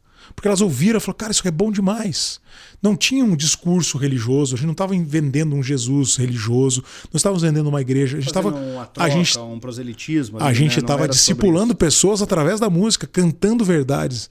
E eu sei disso porque no final dessa apresentação, um cara que é ateu chegou para mim e falou assim, cara, eu sou ateu, eu vim aqui, vocês começaram a tocar, eu vi a primeira música, eu vi que vocês não eram, que vocês eram crentes. Mas, cara, eu fiquei até o final, ele já ficou. Você. Ele falou, cara, eu vi pelo que vocês estavam cantando que vocês acreditam em Deus. Mas eu fiquei até o final, cara, e eu fiz questão de vir dizer, cara, vocês são muito bons. Um ateu, cara. E aí, pô, legal, a gente conversou e tal, daí falamos um pouquinho, né, das crenças e tal. Ele falou, cara, não, eu gostei demais, cara, que seguia a gente e tal e tudo. Você vê, cara, uma pessoa foi discipulada. Ela não se converteu. Cara, não sei o que aconteceu com ela. Influência, né? Mas você gerou a influência, cara. Imagina isso a nível nacional, movimentos maiores. Lógico. A nossa universidade, Dani, tem muito conteúdo intelectual. Sim. Muito. Livros, aulas, pensadores, ótimos professores. Mas nós temos poucas pessoas, ou a gente investe em poucas pessoas para traduzir isso para a sociedade. Sim. E estou falando do artista, né? Então, nós deveríamos pensar mais assim como um movimento contra a cultura no bom sentido. No bom sentido. O que nós temos aqui, que é fantástico, que precisa ser carregado numa nova tradução, né? Então eu queria aproveitar esse momento, né? E já pedir para você, eu pedi para ele trazer o violão hoje aqui para nós, pro Dani, porque recentemente a gente começou a conversar sobre esse assunto, né, Dani? Sim. Começamos a falar e pensar assim, poxa, tá aí um problema, né? O problema hoje, o problema de natalidade, de aborto no mundo é enorme, né? Enorme. Dani, como que o artista pode traduzir isso de uma outra forma sem dizer, não, isso aqui é pecado, ponto, acabou? Né? Então, essa música, a gente pensou uma música sobre o aborto, vou tocar um trechinho aqui, e ela exemplifica isso no seguinte sentido: você não precisa ter uma linguagem evangélica para falar do evangelho, dos valores do reino. Você pode pegar qualquer assunto e trazer luz sobre ele, né? Então essa música foi uma forma de fazer isso, né? De uma forma mais, digamos assim, secularizada, sim, mas falando uma verdade sobre essa questão, contra os argumentos humanistas, né, a favor. A gente vai defender uma ideia. E eu achei a letra muito forte, né? Essa letra que fala sobre... Primeiro que ela fala uma perspectiva que quase... Não sei se alguém já falou. Tipo, a perspectiva da criança. Isso. Quem realmente está sendo ali prejudicado é a criança. Tem uma vida ali que está em jogo, né? O nome da música é isso, né? É uma chance, né? Eu não nasci, nunca respirei. Eu não sou ninguém. Eu não sou ninguém. Ninguém me esperou. Ninguém me quis. Eu não sei o que é o amor.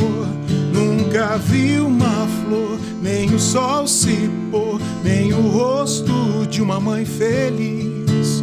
Nunca quis ser um erro, um incômodo, um segredo, um intruso indesejado e infeliz. mas eu não sou nada. Um dejeto jogado na calçada, restos de um corpo em formação, o veneno de uma agulha fincada num pequeno coração.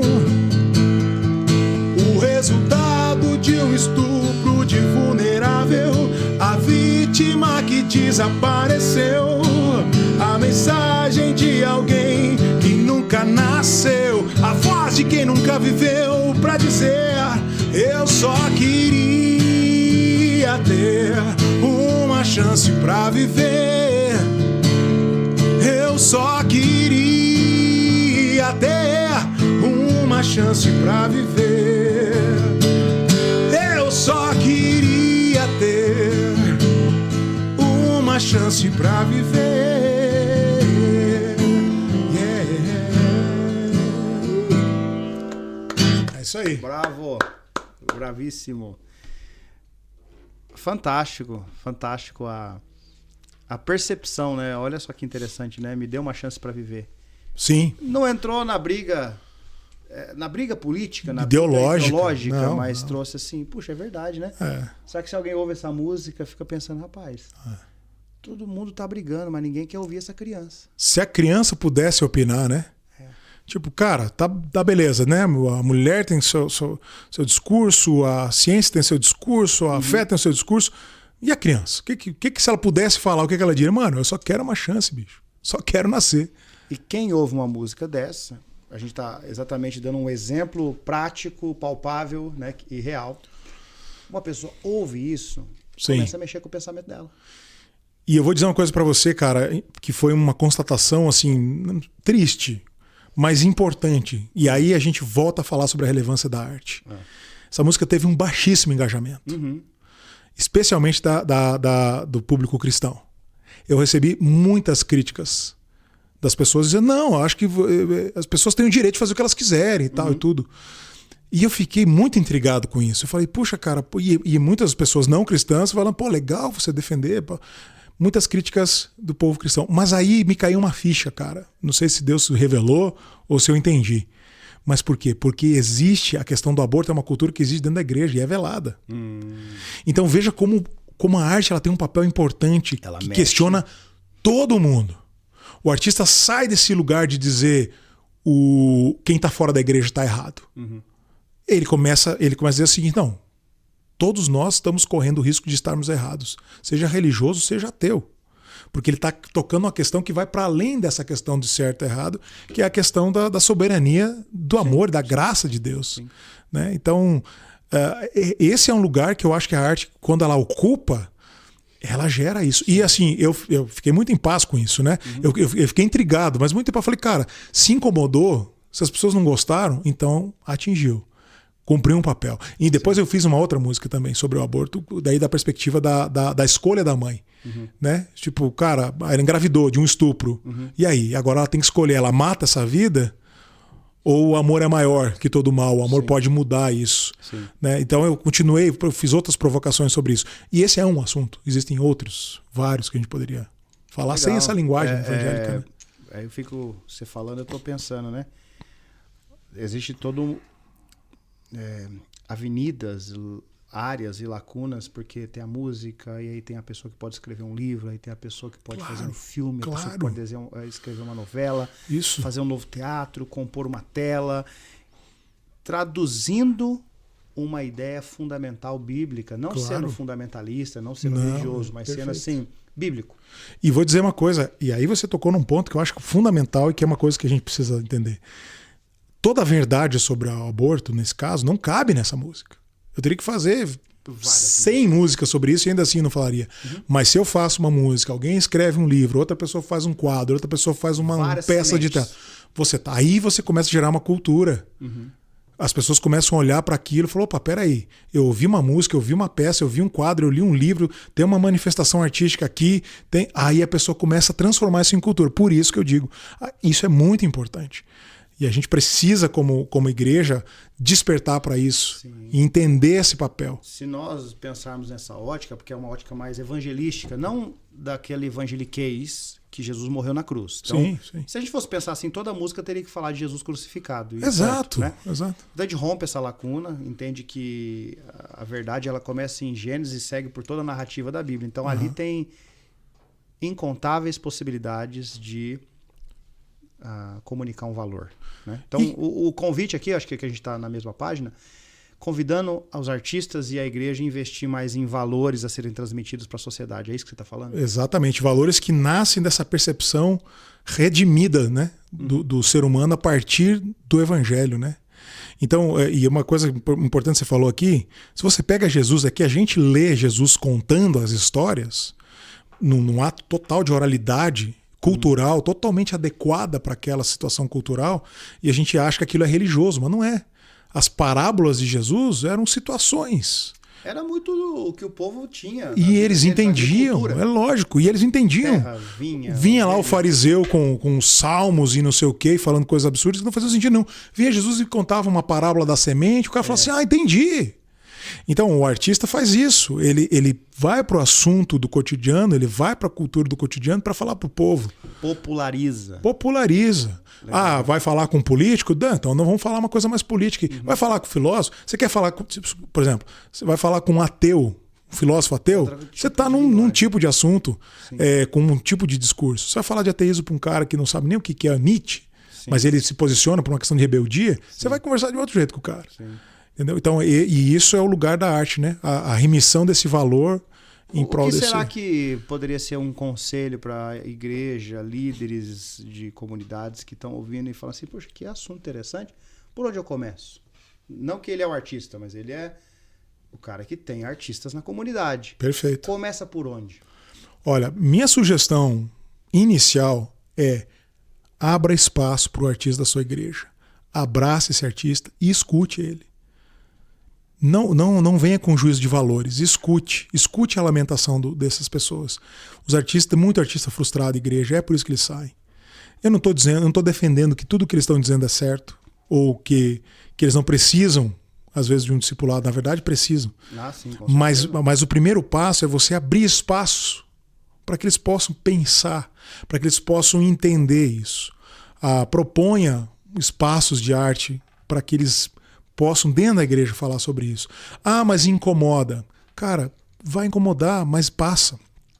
Eu tenho um exemplo bom. Eu fui ministro do louvor da igreja luterana aqui, né? Ali da Redentor. Você é formado em teologia também? Sou formado em teologia, tudo. Fui ministro lá.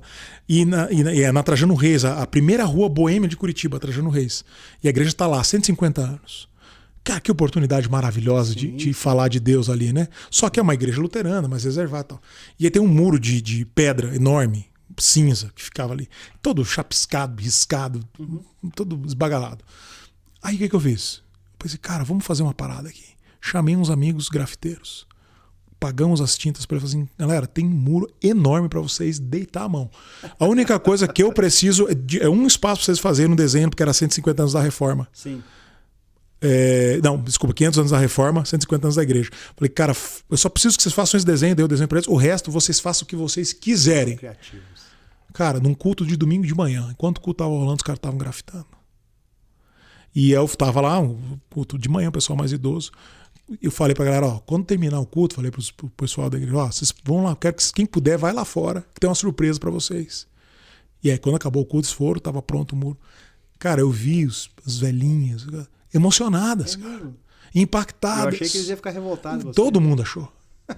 E eu falei, cara, esse cara emocionado falou, nossa, que coisa linda, cara, esse muro nunca ficou tão lindo. E essa expressão de arte foi tão importante que a Trajano Reis respeitou por muitos anos. Agora, recentemente eu vi que começou a chapiscar lá.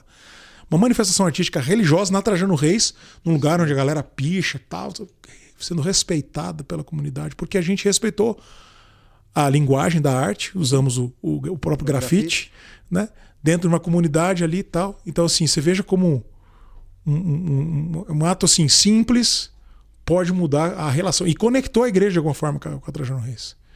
Né? Então, isso nasce por quê? Porque havia um espaço. A igreja olhou para isso como uma oportunidade. A gente ia fazer, depois eu acabei não trabalhando mais lá, mas a gente tinha várias iniciativas, né? Tinha uma garagem de frente para Trajano, abrir, fazer um palco, chamar as bandas locais para tocar junto, entendeu? Criar relacionamento, cara. Né? Isso até foi feito, mas foi de um jeito que não ficou tão interessante para a rua. Mas, entende? Você abrir espaços. Então, você que tem igreja, você que tem artistas na sua comunidade. Começar a dividir espaço parece interessante, porque já que estão oferecendo algo ruim, vamos oferecer algo bom e a pessoa pode fazer sua escolha. Isso. Eu quero ouvir isso agora. Isso, cara. Deixa os artistas pensarem, deixa os artistas arejarem ideias. Você pode ser surpreendido, cara. Tem muito artista bom, os caras estão pensando... E às vezes a crise do cara não é a fé, é o espaço. Ele não tem espaço na igreja, ele vai buscar onde? Onde tem. Sim. E aí nessa, ele vai fazer o quê? Ele vai ser absorvido por um outro tipo de arte que está falando de um outro tipo de cultura.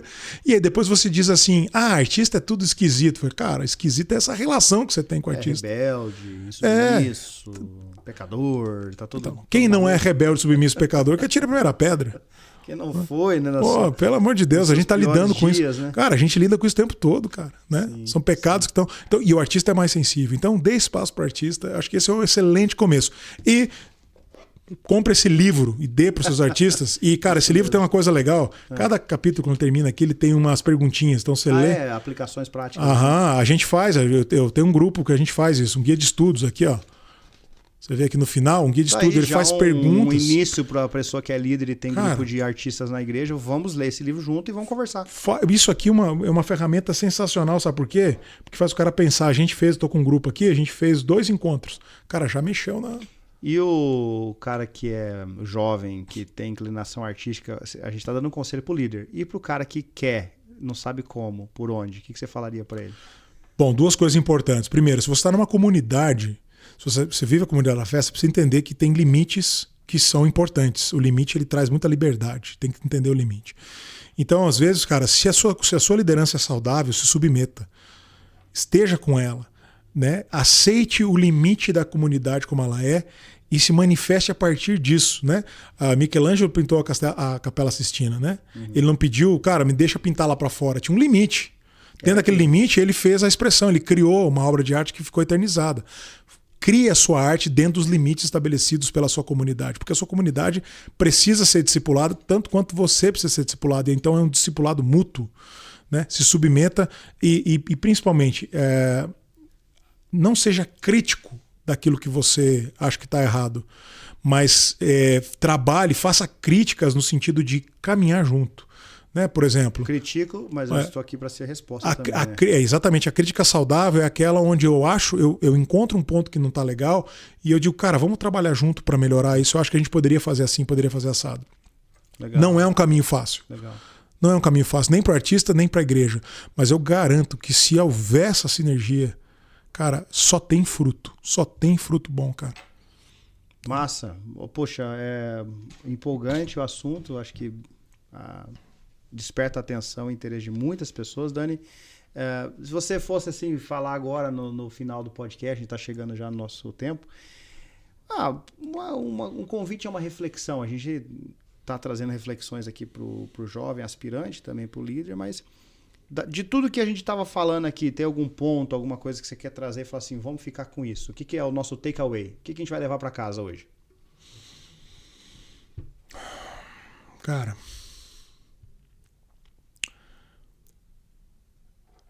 Encontre Deus, a revelação da verdade, bondade, beleza de Deus em todas as coisas e manifeste isso a partir dessa descoberta. Deus não está na igreja, a igreja é que está em Deus. Deus é maior do que tudo, toda a nossa religião, toda a nossa fé. Encontre a revelação de Deus nas coisas e manifeste a glória dela para as pessoas que não estão enxergando. Esse, para mim, é o ponto mais importante que um artista cristão precisa ter. Isso é falar de Deus, isso é ser missionário, num campo missionário, seja ele qual for. Legal. Dani, obrigado. Foi muito bom ter você aqui. Esse é o primeiro convite de outros que nós vamos falar sobre outros assuntos. Você é muito bem-vindo a gente retornar aqui, já fica esse convite. Ótima, assim, esclarecimento, acho que é um ponto de partida aqui, né? para as pessoas que têm interesse a surfar essa onda, estar nessa onda de discipulado de pessoas e discipulado da nação, por onde começar e saber que ideias têm consequências, e o artista é essa pessoa que traduz uma ideia divina, deveria, né? Traduzir uma ideia divina para o povo, para as pessoas, para servir o povo, né? Será que a gente poderia ficar com isso, né, Dani? O papel do servir. Coração de falar assim, puxa, eu tô aqui para servir um povo que carece de coisas boas, que carece de valores, né? Eu acho que eu fico com esse encorajamento ao te ouvir. Parabéns pela sua carreira. Se o pessoal quiser as pessoas quiserem ouvir, é só digitar lá Dani Distler no Spotify. Sim. Onde mais que tá o seu material? Principalmente acho que no Spotify. O Spotify você vai encontrar em todos os streamings, né? Spotify, Deezer, Amazon, Google Play, Apple, tá tudo lá, né? Então você só procurar Dani com 2 N's, né? Distler, vai me encontrar lá. Tem todos os lançamentos, tem essa última música do João Alexandre, inclusive. Em janeiro eu lancei uma música com o Michel de Ventos, Refração, que é uma música tema também, tipo legal, Avançar, bem legal para quem gosta de avançar, vale a pena ouvir. Tem coisa nova vindo aí. Eu ia perguntar sobre isso, passou despercebido. O que vem pela frente, Dani? Olha, eu tenho algumas músicas já em processo de finalização, de master, falando de coisas assim. Tem um álbum ao vivo de um show que eu fiz recentemente. Tem bastante coisa vindo. O Instagram também, Dani Distler, você me encontra lá. Eu faço algumas reflexões sobre arte, cultura e espiritualidade. Massa. E também você que tem sua igreja, tem seu grupo de artistas aí em qualquer lugar, quiser fazer um convite para estar aí conversando com o pessoal. Dá uma pirada nessa galera. Cara, eu faço muito isso, é muito maneiro. Tem agenda aberta para isso. Você que, de repente, assim, gosta de arte e gostaria de se envolver nessa missão, né? Eu tenho um projeto, como eu falei, eu sou casado, tenho 2 filhos e nós temos um ministério que é o Gerações de Géberas. É um ministério, nós somos todos artistas lá em casa, então nós somos um ministério familiar de uma família de artistas dentro de missões. Então, se você de repente quer se engajar com a gente, cara, tem muitos desafios, não só financeiros, mas assim, de estar junto, de orar, de dar suporte. Precisamos muito de intercessores. Então, cara, se você ficou tocado por isso e acha que você pode fazer parte, quer fazer parte disso, você procura aí, em algum lugar aqui vai aparecer meu contato e você Nós vamos escrever ali na descrição aqui na descrição do vídeo, YouTube, ali, toca no sininho, descrição no vídeo. Vai ter as mídias sociais do Dani. Dani, e a pessoa que quer entrar nessa vibe missionária, Jocum, e entrar no movimento artístico, tem espaço? Entra por onde? Claro que tem, cara. Bom, se você quer entrar na Jocum, a primeira coisa que você tem que fazer é uma ETED, né? Você vai ter, aqui, por exemplo, tem a ETED Arts e tal, talvez tenha em outros lugares também, não sei. Mas fazer uma ETED, cara, eu recomendo para qualquer pessoa. Mano, em vez de fazer terapia, faça uma ETED. É mais barato em curto prazo, cara, e com certeza vai fazer um alinhamento na sua vida, né? Então eu sempre recomendo, faça ETED. Mas existem várias escolas de artes por aí. A Jocum tem vários espaços, como tem muitas bases e cada uma das bases tem o seu jeito de enxergar, você tem várias oportunidades de encontrar um lugar. Às vezes tem uma base que volta mais para a questão do louvor, algumas bases tem uma questão cabeça mais aberta. Tem um movimento, isso é importante dizer, tem um movimento de artes sendo reavivado nesse momento na Jocum. É um momento muito emblemático. Então você que é artista em missões, de repente vale a pena você navegar aí, conhecer um pouco mais o que está acontecendo. Realmente isso está acontecendo. Eu acho isso muito bom. Temos muitos desafios, né? Faz parte da missão, mas é isso. Se você é um artista que entende que tem um chamado artístico missionário, cara, procure o seu lugar na Jocum, tem bastante espaço. E me procure também pra gente andar junto, vai ser bom demais. Legal, Dani, brigadão. Valeu. Deus abençoe muito você mesmo. Valeu, meu irmão. A gente já é guerreirão aí da caminhada. É bom conversar com um amigo, né? E conhecer mais o seu coração, a sua história. E que Deus nos ajude, né? Porque nós estamos nesse mesmo desafio junto, né? A encontrar respostas, soluções e como mobilizar um time. Muitas pessoas para essas lacunas, porque o desafio é enorme. Né? Poucos são os artistas que entenderam a causa de entender assim, principalmente, eu não estou aqui para fazer apenas a arte para dentro da igreja, do povo da igreja, mas eu tenho um compromisso com o Criador de glorificar Ele para a sociedade. Né? Então, acho que esse é o nosso lugar. Que Deus nos dê graça para isso, para sua família, que Deus abençoe muito as suas crianças, sua esposa. Obrigado pelo tempo que a gente passou junto aqui. E é isso aí. A gente se vê no próximo podcast, na Onda Missionária. Está sendo muito bom, né?